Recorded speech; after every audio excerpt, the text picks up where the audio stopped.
Yo, kamusta? May trust issue ka ba? Anong level ng trust issue mo? Yung sa asawa ko, max level. Yung tipong kapag sinabi ng technician na Ayos na po yan, ma'am. parang gusto pa niyang baklasin ulit para sigurado. Minsan nga, ako na lang yung pumipigil eh.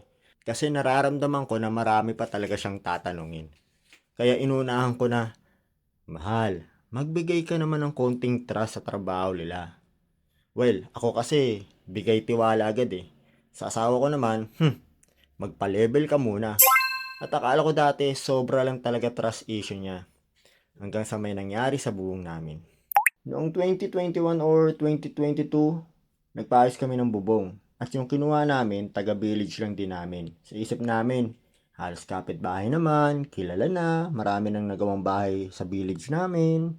Mukhang okay naman. Ayun, summer namin pinagawa pagdating ng tagulan, may tulo. Nung una binabalikan nila para ayusin, pero kahit anong ayos, may tulo pa rin. Hanggang sa napagod na lang kami kaka-follow up.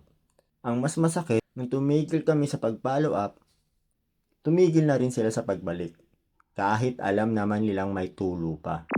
Fast forward, nagpagawa ulit kami ng bubong. Ngayon naman, licensed architect na ang kausap namin. Magaling Wow! magpaliwanag, naipakita niya kung anong mali at kung anong dapat gawin.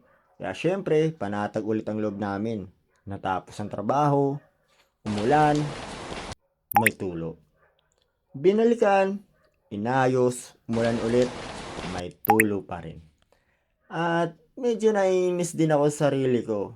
At alam kong naiinis din sa akin ang asawa ko. Sorry mahal. Kasi nandito ako nung binalikan nila para ayusin. At dahil nga sanay ako magtiwala agad, naniwala ako nung sinabi nilang, Ayos na po yan, sir. nakita ko rin naman yung basa sa bubong. Akala ko successful yung water leak test. Ang problema, hindi pala doon nanggagaling yung tulo. Paano namin nalaman? Kami na mismong mag-asawang nag-water leak test. At doon namin nakita yung totoong problema. Kaya siguro ito yung natutunan ko. Hindi naman masama magtiwala, pero minsan, kailangan mo rin magtanong, mag-check, at siguraduhin. Kasi hindi lahat ng nagsasabing Ayos na po rin, sir. ay ayos na talaga. At bago matapos itong kwento, ano man ang trabaho mo, ayusin mo naman. Kasi may mga taong nagtitiwala sa ginagawa mo.